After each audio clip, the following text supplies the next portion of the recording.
মুখ্যমন্ত্রী আমাদের অভিভাবক, তার কাছে আমাদের এলাকায় সমস্যা তুলে ধরবো। কেন্দ্র তো কোনো প্যাকেজ দিল না এই এলাকার জন্য, চা বলার জন্য কোনো প্যাকেজ দিল না। আলিপুরদুয়ারে কালচিনি ব্লকের সুভাষিনী চা বাগান ময়দানে মুখ্যমন্ত্রীর অনুষ্ঠানে এসে একথা জানালো জন বার্লা।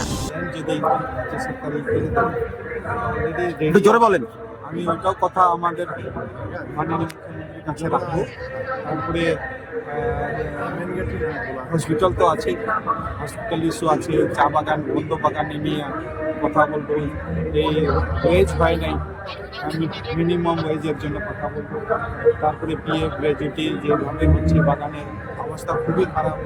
এই সমস্যাগুলো আমরা, ট্রাইবাল ইস্যু আছে, এখানে অনেক ট্রাইবালরা আছে,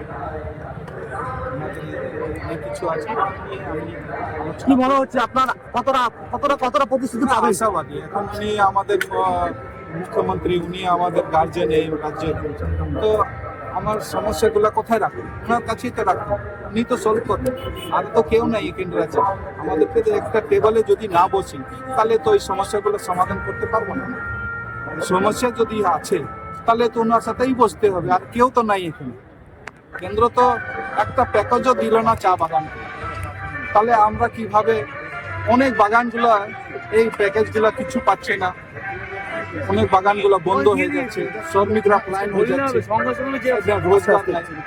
তো কেন্দ্র এটাও যদি না দেখে, আর এখানে 100 দিনের কাজও তো বন্ধ হয়ে গেছে, কাজ টাকা পয়সা বন্ধ হয়ে গেছে, প্রধানমন্ত্রী আবাস বন্ধ হয়ে গেছে, কিভাবে মানুষ থাকবে বলেন?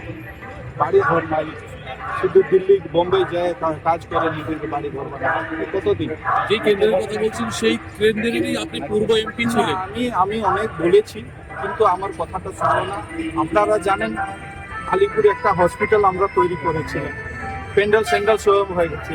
আমার পার্টি ওইটা আটকাইছে। কেন আটকাবে? একটা ডেভেলপমেন্ট যখন কেন্দ্র থেকে নিয়ে আসছি, মানুষ আমাকে ভালোবেসেছে, আশীর্বাদ দিয়েছে, মন্ত্রী হইলাম, তারপরে আমি কাজও করলাম, কাজ করে ওটা নিয়ে আসলাম। কেন বাধা দিয়েছে আমার নিজের পার্টির লোক?